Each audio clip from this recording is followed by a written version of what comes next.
Chelsea Castle, very happy to see you again. I've known you a while. Really happy that you decided to join us here on AudienceLed Presents. Chelsea Castle, a 6-time content leader who specializes in turning human-led stories and trust building into demand. I want to keep this ultra tailored to your lane. Here are 2 prompts that I'd love for you to answer. Cool? Sounds good. Thanks for having me, Brian. Absolutely. Chelsea, you recently wrote a powerful breakdown about how the current B2B tech discourse around AI has devolved into a cultural shame trigger. Shaming people for using it, shaming people for not using it, and using irrelevance as a threat. For marketing leaders trying to cut through the tribalism, how do we shift the conversation away from fear and performative adoption and guide a content team to focus on what actually moves people? Before I answer the second part of your question, I want to clarify a little bit of what I mean when I'm talking about shame. And this is coming from Brené Brown. So for anyone who's not familiar with Brené Brown, but she's a researcher and a storyteller. She's great. Yeah, I'm obsessed.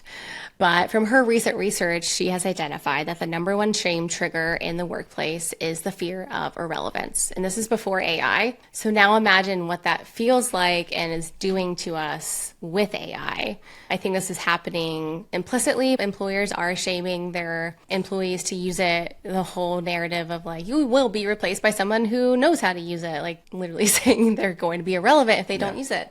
So what that's doing is it's making people operate from a place of fear where they have to put on armor. It's making them just operate from a place that's going to negatively impact their output and performance. And I know that because I saw it in-house. I'm seeing it now. I'm hearing it from friends. I'm seeing it on LinkedIn and Threads.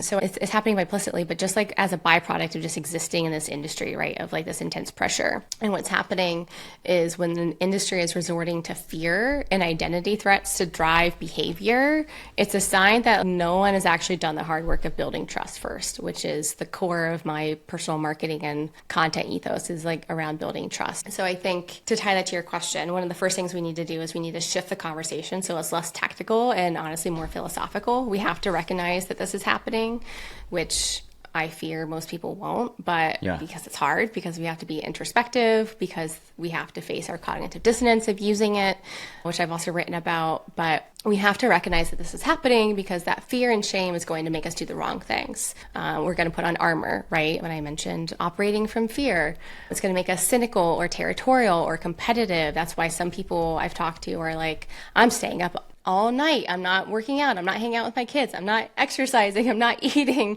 because I'm just so focused on building AI. Because of AI. I can't sleep or eat or hang out with my kids.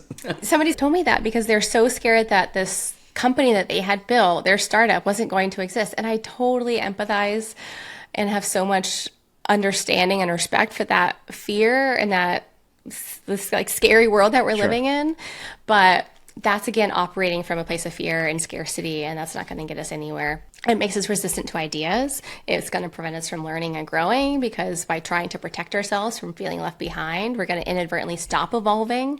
So I don't think everyone's pushing of AI. Some people's intent is not good. Some people's intent is good. So again, we need to shift the conversation and guide a team to focus on what actually moves people. So like we need daring leadership. We need leaders who help give permission to experiment and to fail and to learn.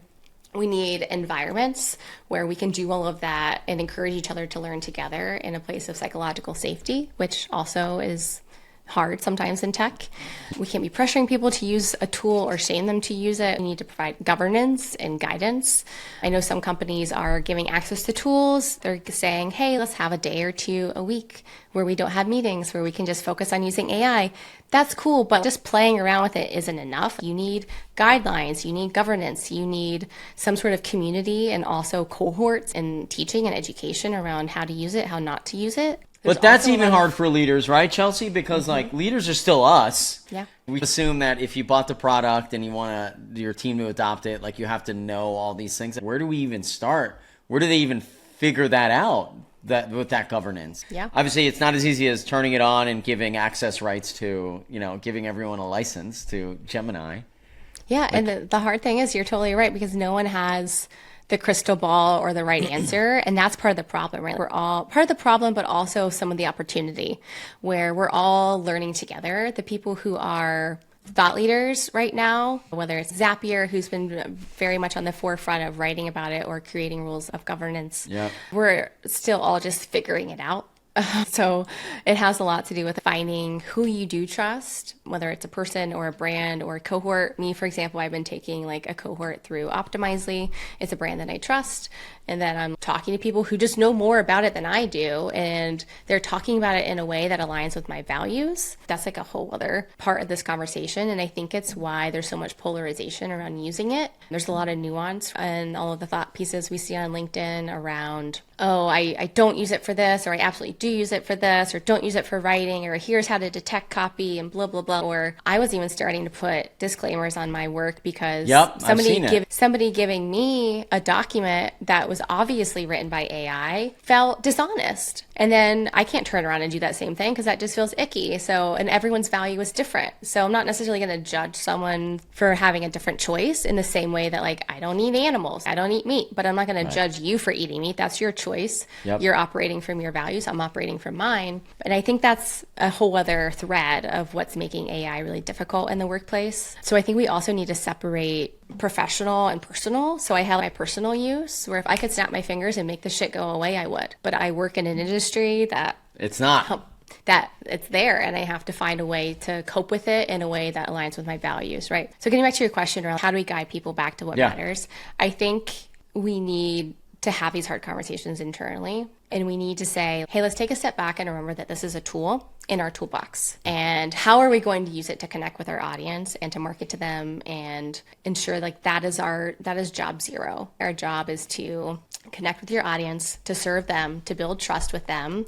And if we're doing that through AI rather than with AI, we're never going to win. There are copious studies and stats now that are showing the impacts, the negative impacts of a brand with AI copy, whether it's on a social post or on a web page. Melissa Rosenthal at Outlever with her State of Brand, they're just crushing it right now with the reports that are giving us the data and the research qualitatively and quantitatively that we need, that me and a lot of other people in our industry, I'm sure yourself included, we know that you're going to degrade trust by using AI in the wrong ways. Yep. And we were already operating from a trust deficit to begin with because, again, studies over the last decade have shown that we have done nothing but degrade trust and that buyers don't trust our content or our website. Every tool previous to AI has just scaled the distrust, and AI just supercharged it anyway. Like you said, we're starting from a deficit on the trust front, and it just made it worse.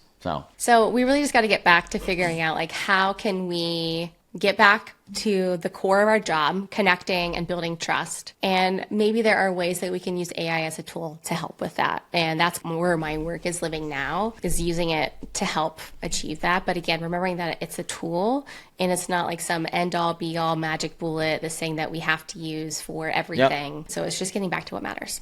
With AI, not through AI, is one of the main things that really jumped out in there, of the many awesome things that you just said. Your second one is more of a tactic spotlight. You spent over 15 years building and rebuilding content ecosystems from scratch for massive brands like Chili Piper, Lavender, and Close. When a brand inherits a messy, disjointed content footprint, what is your framework for transforming that chaos into a clear strategy that actually builds a beloved brand and converts? This is a fun question, and I don't think there is any sort of copy and paste framework. I think anyone who tells you there is lying to you or selling something. To me, I think about it as a hoarded house. So if you've ever seen like Hoarders on TLC, when you inherit an older content program, or for example at Close, it was a 12-year bootstrap company, many iterations of marketing teams, and you just inherit this hoarded house of content where every room, every closet is just filled to the brim, and you're like, okay, what the hell do I do with this? And what can be really easy, and mistakes that I've seen other people make, is you kind of have this urge to instantly start creating something new to fill the void with fresh content. And I think that's almost what got the brand into trouble in the first place, is not starting from strategy. So I like to think about it as you kind of need to take a step back. Again, remember like the hoarded house metaphor. And you kind of have to say, okay, you have to take an inventory. The framework, I guess I would say like loosely, is in two parts, where you have like cleanup and then you have creation. And you really need to think about your cleanup first before you can think about the creation. You have to recognize that it's hard, that you're going to learn as you go. I've done this a few times, and every time I have great learnings in hindsight. But you can't just like focus all of your time on cleaning the house, but you do need to start there. You do an audit, take an inventory of everything, and you're saying, okay, based on everything that we found in this hoarded house, where do we start and why? So you start prioritizing. And this is where it gets tricky, because in marketing, we have short-term and long-term goals, right? Like brand and content compounds, and it's a long-term game. But at the same time, you have revenue numbers and pipeline goals, and you need to hit and prove your ROI every day at the same time. That you are in the chair. Yeah, so you have to balance the short-term and long-term priorities, and you have to do both. So it's almost like inviting new people over to your house for a party, which is like bringing in new prospects while you're also cleaning it up so that it looks presentable and amenable once they get there and they're not terrified and want to run away. So you do some basic cleanup, right? So like, okay, can I shove this into the closet for now? Can we clean up this room? Can we clean up this blog program? Can we redesign the blog? Where are the skeletons? Where are the problems? Maybe you have like hundreds of four broken pages. Okay, but how many of those actually matter, as an example? Where is most of the traffic going to? And looking at metrics, that's part of the audit, right? Like looking at metrics, what matters, what's detrimental that needs to be fixed now? Where are the wallflowers, so to speak, of areas of opportunity, things that you can clean up that could maybe have an immediate impact overnight? Yeah. So it's a lot of auditing and prioritizing. And then once you do some of that and you feel like, okay, like the house is at least a little cleaned up, let's keep working on that. And then you can start thinking about what do you actually need to create that's new to bring the program to a more effective and modern state. And again, all of this is cross-reference with your goals, your priorities, your resources, your budget, to start to think about what actually you need to be doing from a content perspective to be elevating your brand and bringing in the right audience and connecting with them. And then I like to craft like a quarter-to-quarter plan for both things, right? So what are you creating that's new, and what is the continuous cleanup process that has to happen in parallel? Yeah. I think that's such a good metaphor of the house. The cleanup, shove things in a closet, but also throw a new coat of paint on a wall, you know, in the front where people are coming in. I think that's really great. I just want to, again, thank you for this little time that we had together. I have awesome. one final question. I know you'd mentioned Melissa Rosenthal as a great follow. I know she is because I follow her. Aside from her, who do you think is a person that people should kind of key in on for stuff like this? Oh, a little recommendation spotlight. I love it. Yeah. You make sure people are following Brian Montoya. I feel like this is almost unfair because if I don't shout out everybody that I love, then I'm missing somebody. Let's say shout out everyone that we love, but someone just generally lately that you've been like, ooh, I like that stuff that they're putting out. Just recently. It's not like a whole body of work. Oh, sure. I've been doing these like Saturday shout outs, so check that out because every Saturday I've been shouting out some people and see all the people I shout out.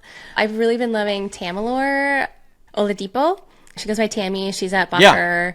Before she was at Buffer, she cold pitched me, I think when I was at Chili Piper, maybe like Chili Piper or Lavender, and it was one of the only freelancer cold DMs I've ever responded to, and now she's just crushing it, and I think she's a great follow. So check Tammy out.